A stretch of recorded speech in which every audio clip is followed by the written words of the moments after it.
Assalamualaikum warahmatullahi wabarakatuh. Bismillah walhamdulillah wa syukru ala ni'amillah. Asyhadu an la ilaha illallah wahdahu la syarikalah wa asyhadu anna sayyidana Muhammadan abduhu wa rasuluh.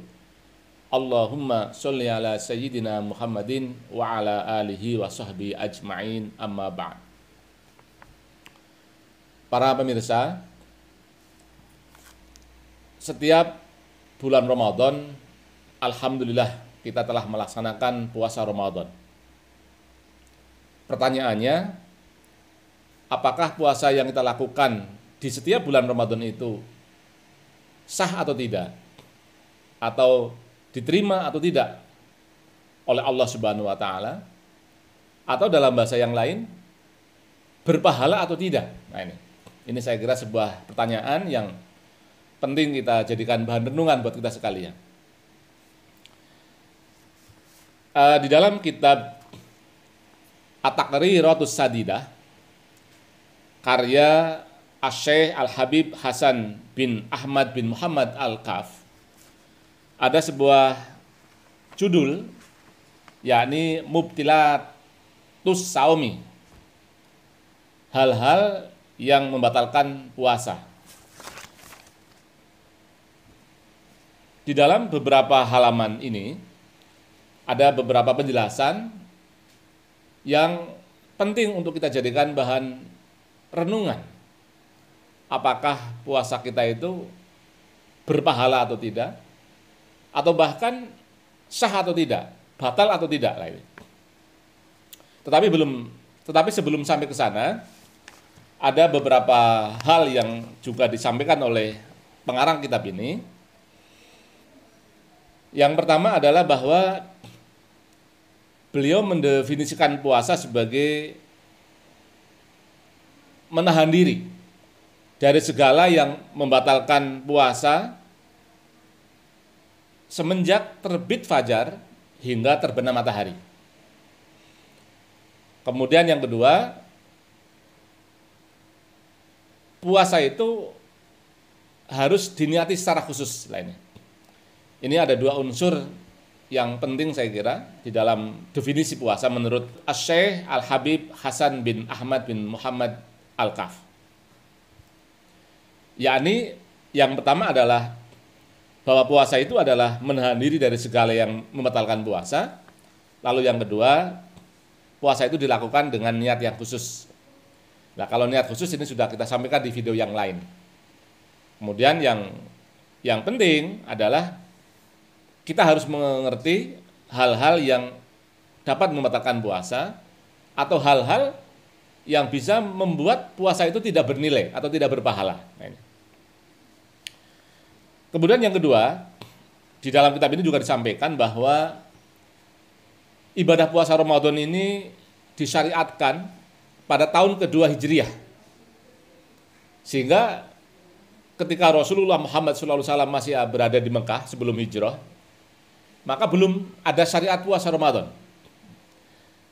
Barulah kemudian pada tahun kedua Hijriah, puasa Ramadan ini disyariatkan atau diperintahkan.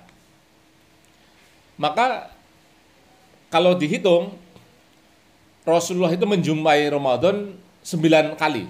Setelah itu kemudian beliau wafat. Lah dari 9 kali bulan Ramadan ini, Ramadan yang 30 hari hanya 1 tahun. Sementara yang 8 Ramadan hanya 29 hari. Sehingga kalau kita simpulkan bahwa Ramadan ini memang lebih sering 29 hari usianya ketimbang yang 30 hari. Kemudian di sana juga disebutkan bahwa mengapa disebut dengan Ramadan? Karena Ramadan ini berarti panasnya terik matahari. Di dalam kitab ini juga disebutkan bahwa Ramadan berarti panasnya terik matahari. Namun juga di sana juga dikatakan bahwa dinamakan Ramadan karena bulan ini mampu membakar dosa-dosa manusia. Nah, tentu ketika puasanya benar, baik dan benar. Nah, para pemirsa yang berbahagia, mari kita langsung membaca sebuah judul tentang hal-hal yang membatalkan puasa. Hal-hal yang membatalkan puasa ini dibagi dalam dua bagian. Yang pertama adalah membatalkan pahala puasa, lalu yang kedua adalah membatalkan puasa itu sendiri. Hal-hal yang membatalkan pahala puasa disebut sebagai muhbitat. Kemudian hal-hal yang membatalkan puasa maka disebut sebagai muftirat. Para pemirsa yang berbahagia, di dalam kitab ini disebutkan bahwa ada beberapa hal yang menyebabkan puasa kita itu tidak berpahala. Puasanya sah, namun tidak berpahala. Ini sebagaimana sabda Rasulullah, riwayat Imam Ahmad dan Ibnu Majah, yang berbunyi, kam min shaimin laisa lahu min siyamihi illal ju'u wal atasu. Banyak orang yang berpuasa, tetapi dia tidak mendapatkan pahala puasa. Yang dia dapatkan hanyalah lapar dan dahaga. Naudzubillah min dzalik. Maka kemudian disebutkan di sini bahwa ada beberapa hal yang menjadikan seseorang puasanya tidak berpahala. Yang pertama adalah ribah. Al-ribatu. Apa itu ribah? Ribah adalah zikruka akhokal muslima bima yakrohu walau kunta sodikon. Ini disebutkan demikian. Ribah adalah engkau menyebut saudara muslimmu dengan sesuatu apa yang dia tidak suka kalau disebutkan, walaupun yang disebutkan adalah hal yang benar, hal yang senyatanya lah ini. Nah, itu namanya ribah. Kalau dalam bahasa Banyumas itu adalah ngerasani lah ini. Maka ketika kita sedang berpuasa, kemudian kita ngerasani teman kita atau orang lain, maka kita termasuk melakukan ribah. Dan ribah ini adalah penyebab puasa kita tidak bernilai, tidak berpahala. Nah ini maka mari kita hati-hati, kita hindari ribah itu, sehingga kemudian mudah-mudahan puasa kita itu termasuk puasa yang sah dan bernilai pahala. Ini yang pertama. Lalu yang kedua, an-namimatu. Apa itu an-namimatu? Wahia naqlul kalami biqasdi iqa'il fitnati. Memindahkan ucapan dalam rangka menimbulkan fitnah lainnya. Ya dalam bahasa yang mudah itu ya an-namimah adalah adu domba lah itu. Adu domba. Nah ini mari kita hindari adu domba ya. Sehingga kemudian puasa kita menjadi sah dan bernilai pahala. Kemudian yang ketiga, al-kadzibu, dusta, bohong lah ini. Apa itu al-kadzibu? Wa huwal ikhbaru bi ghairil waqi'i. Memberitakan sesuatu yang tidak senyatanya lah ini. Nah, ini namanya kadzib, nah ini. Dusta. Nah, ini juga salah satu hal yang harus kita hindari sehingga mudah-mudahan puasa kita itu bernilai pahala. Kemudian yang selanjutnya yang keempat,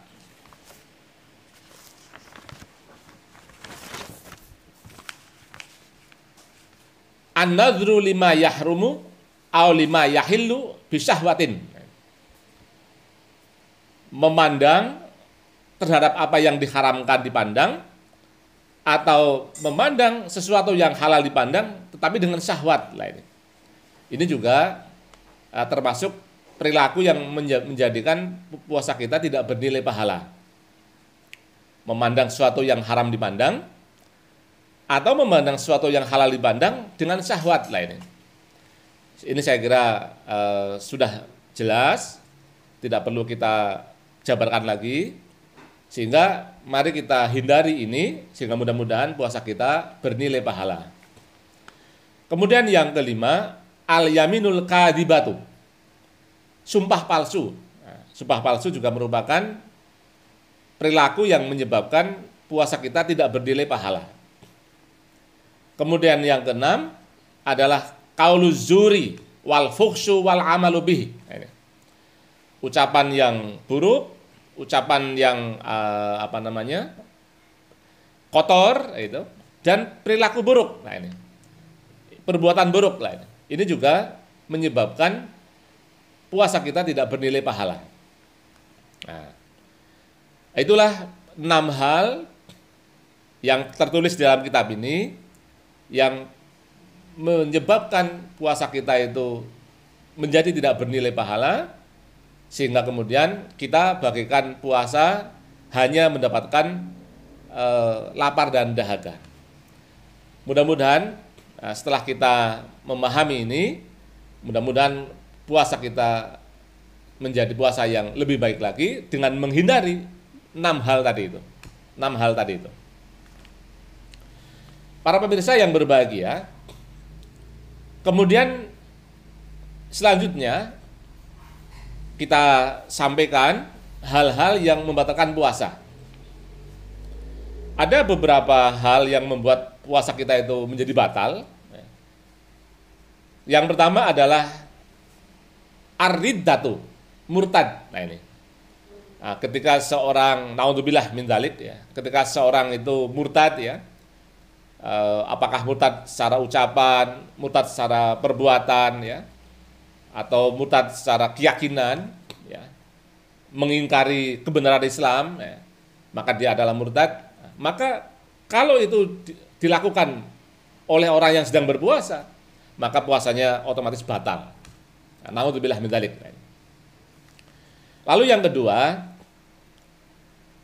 ini khusus untuk kaum wanita, yakni al-haidu wan nifasu wal wiladatu. Yaitu ketika haid, kemudian melahirkan atau nifas lah ini. Nah, bagi para wanita muslimah yang seperti ini bahkan haram berpuasa, tetapi nanti kemudian wajib bayar utang puasa pada setelah selesainya bulan Ramadan.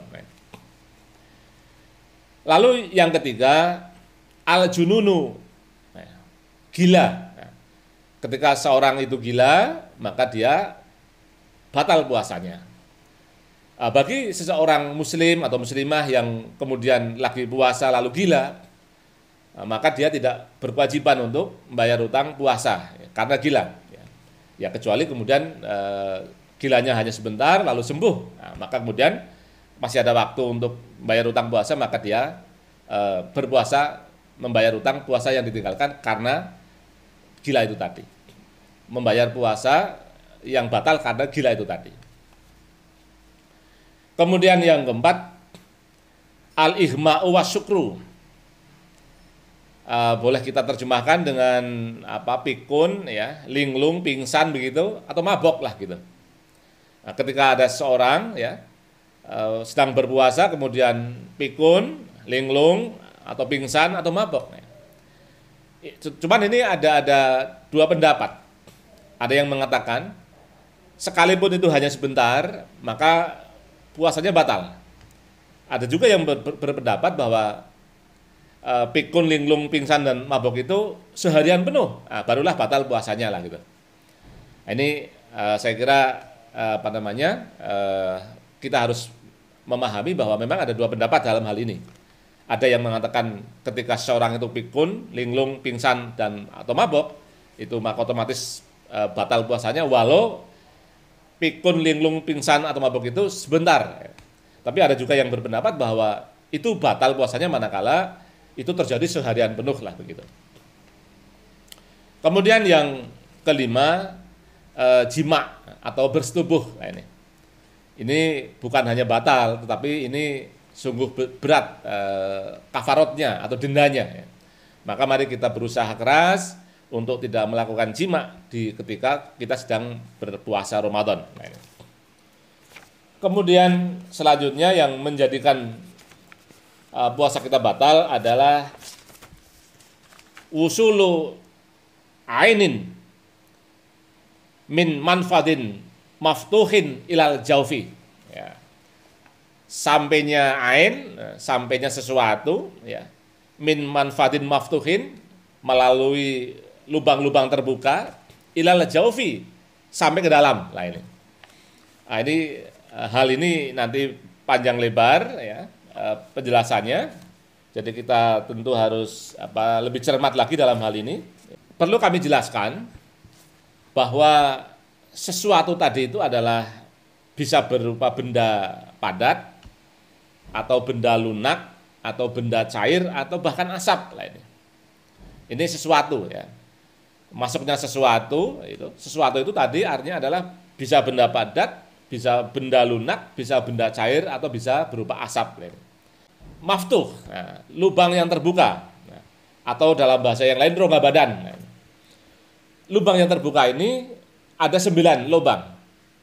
1 mulut, kemudian hidung 2 jadi 3, lalu mata 2 menjadi 5, lalu telinga 2 menjadi 7, kemudian kemaluan menjadi 8, lalu anus 9. Nah, ini. Nah, itulah 9 lubang yang ketika kemasukan sesuatu sampai ke dalam, ya, nanti dalamnya kita jelaskan lebih rinci, maka membuat batalnya puasa kita itu. Nah, ini. Walau dalam hal ini Imam Al-Ghazali mengecualikan 2 lubang, yakni hidung dan mata. Ini Imam Al-Ghazali.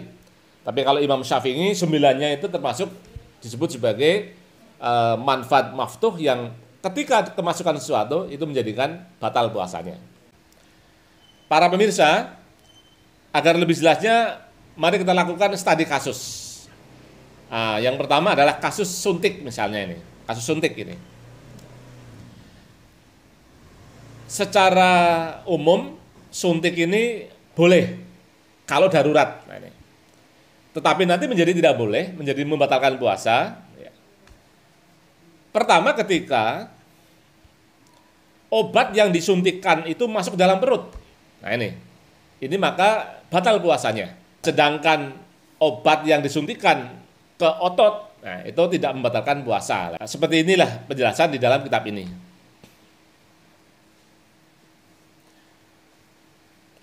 Kemudian yang kedua, kasus riak. Riak ini berbeda dengan ludah. Ya, ludah. Riak ini manakala sudah keluar melewati batas luar itu artinya huruf kho itu ya. Kalau batas dalam itu huruf H.